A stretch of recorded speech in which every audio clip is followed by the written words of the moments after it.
How's your mind doing? Do you fancy kind of challenging it and testing it and pushing it a bit? In fact, pushing it to Olympic levels, because we're about to discuss the Mind Sport Olympiad, which is an event, or a series of events really, I guess, taking place up in North London. And here to tell us more about it is the chief organiser, who is Etan Ilfeld. Etan, welcome to BBC London. Thanks, Robert. It's a pleasure to be here. Now, I guess some of these sports in inverted commas, because I think we need to put the sport bit slightly in inverted commas. Sure. Many of us will know. I'm sure many of us will have played backgammon or bridge or chess or Scrabble at some point. But the idea of having an Olympiad, of taking it to kind of those kind of levels, is this a new idea? Is this the first ever Mind Sport Olympiad, or is this a regular event? Actually,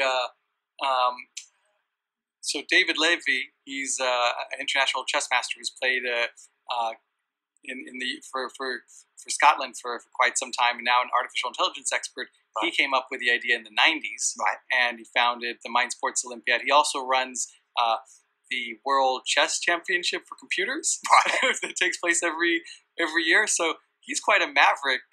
He like I said, he's an expert on games and artificial intelligence, and he really wanted to take the whole idea of games, intellectual games, to the next level.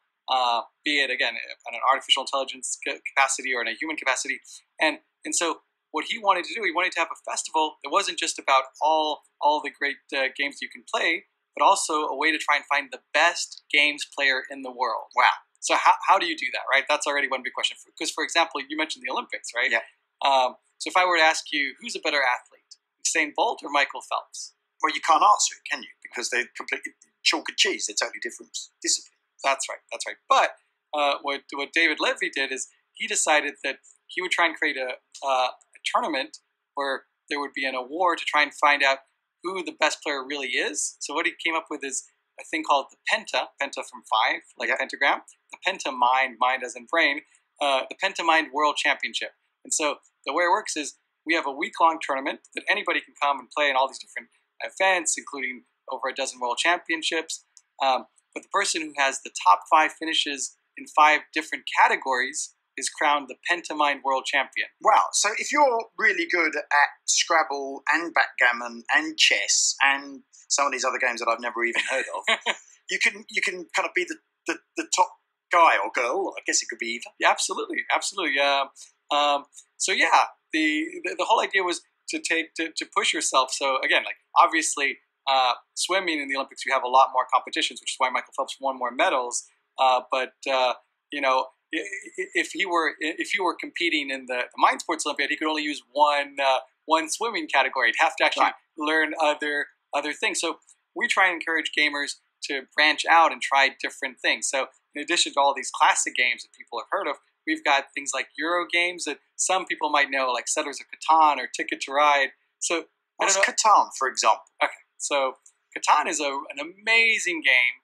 It was invented in the 90s, and it's kind of like Monopoly, but with a lot more strategy and less luck. Right? And the way it works is you roll dice and you try and get these resources. You get wheat and sheep and brick, and you need to build villages and cities. Right. But what's interesting about it, these Euro games, these are games actually that have been coming out of Europe in the last 20 years. There's been a real renaissance in board games. They're all multiplayer games that are intergenerational, so you can play them, you know, with your kids. They're family oriented, or you can even just for adults. They're really, really fun. And what they've done that is different from some of these older games, like you've probably heard of Risk, for example, right? I always end up on Kamchatka with like one bloke. Oh yeah. Well, Risk is brutal. So the cool thing about Euro games is they wanted to make them fun for everyone. So instead of having games where you get obliterated and literally, you know, you lose when your last piece is taken off, or in chess, for example, you get checkmated.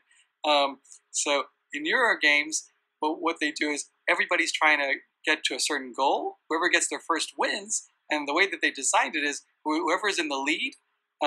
These are multiplayer games where people can kind of gang up on them and slow down the leader. So there's always something going on. So Settlers of Catan is one of those games where you basically, and again, it's for all ages. It's a game that will always be interesting. So unlike Monopoly, just because you're winning doesn't mean that you're going to necessarily win. I tell you what one of the problems for those of us who are not great board game players is they go on so long.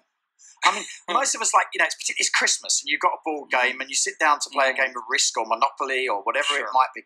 And after about 2 hours and no one's won and you're sitting there thinking, oh God, do I have to keep doing this? I'm not doing very well. How long do these games become marathons?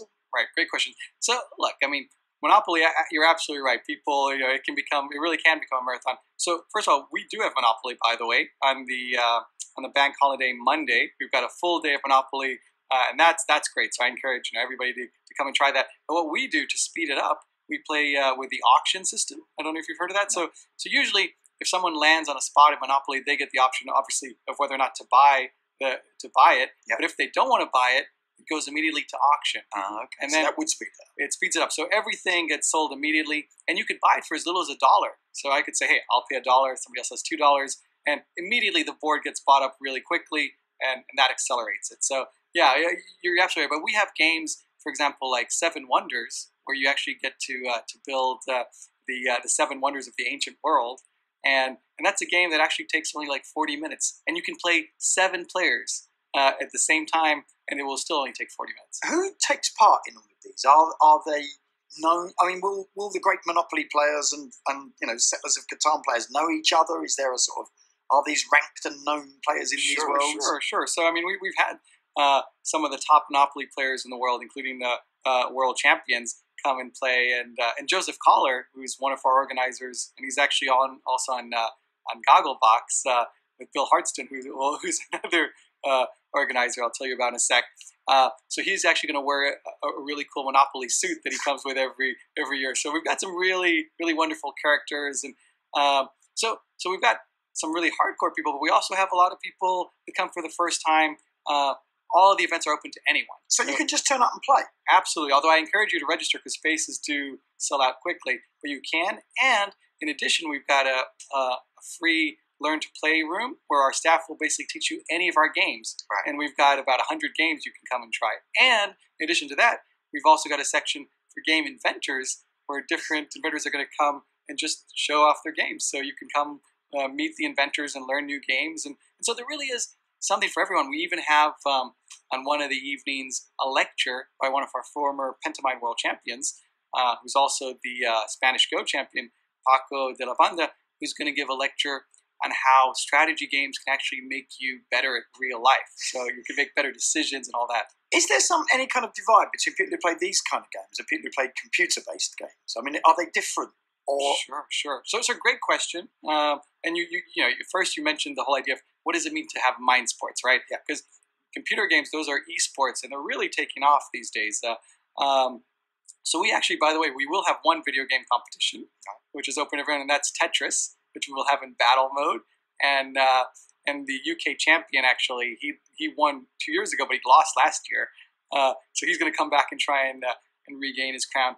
So what's the difference? Well, look, I'd say the biggest difference between video games is you need a lot more dexterity.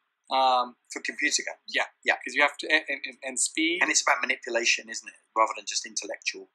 Well, I'd hate to downplay esports because I have a lot of respect for the best esports players. Even electronic.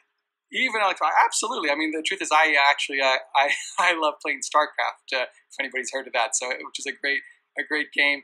I think that that's a great esports game. I think that the big difference, because here we're talking about turn-based games, and they're a lot more accessible, I think, to and more sociable. They're much more social. I think that's really the key. I mean, I love being able to sit down and interact with people. Sure, you could even play some of these board games online as well. I mean, you can play backgammon online, but it's so much more fun to play backgammon with someone in front of you. Not if you're gambling, because I always lose. I was a rubbish backgammon player. I'm sure I owe Spike fortunes still from our many games together. When and where does all of this take place? So it's at JW3, which is on Finchley Road. Yeah, it's a great space, JW3, isn't it? Thank you. Yeah.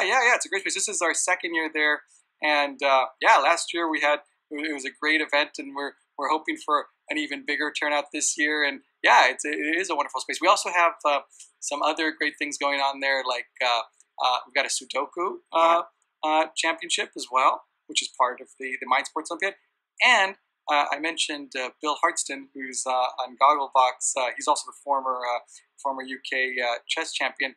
He runs a thing called the Creative Thinking World Championship. So you're already wondering, what does that mean? How can you be a world champion of creative thinking, right? So what he does is, and he's been doing this every year, judging this since 1997. And we actually have, so I mean, again, this is something you don't need to prepare for. You could just show up. But we even have people who fly in from South Africa or Canada just for this event, because it is such a unique event. Basically, he comes up with 4 different rounds where he gives you an open challenge. And it's a written exam, or you could draw, you could do whatever you want, but you basically have to come up with ideas in response to some sort of prompt. Right. So I'll give you an example. Give me an example. Sure. This is a real question from a few years ago. It was round 2 in 2010, where basically he said, an alien civilization comes to Earth after, let's say, humanity's, it no longer exists, and they find a QWERTY keyboard, so just a regular computer keyboard, right? And they find part of it, not the entire thing. And how do their archaeologists interpret it? There you go. There's a question to test good minds. How long does it go on for, the whole event, or series of events? Right. So actually, we already had one event a week ago, which was the Diving Chess World Championship. Right. Which is a chess variant that I invented. Right. So basically, you play chess, and you've got the chessboard at the bottom of a swimming pool. And instead of using a chess clock, which is what we use for most chess tournaments, this diving chess is played where you can think for as long as you can hold your breath. Okay. So basically, as soon as one player makes a move, they come up. The other, who's above water, has to go down. And before he or she resurfaces, they have to make a move. So, and as soon as they come up, the other goes down, and so on and on. So basically, you're underwater half the time. I presume that was held in a swimming pool. Yeah. So that was actually here in Soho at the Third Space, just right around the corner from here, and that was a really, really fun event, and then the next event, the main, I guess, the bulk of it kicks off on this Sunday, and that's going to go on from the 23rd of August till the 31st of August. We even have things like poker every night. So every night there'll be a different variant of poker, and the person who does best, who has the best 5 finishes in the different poker variants, will be crowned the Amateur Poker World Champion. More info is available at www.msoworld.com. That's mindsportsolympiadworld.com. It runs from August the 23rd to the 31st up there at JW3 on the Finchley Road.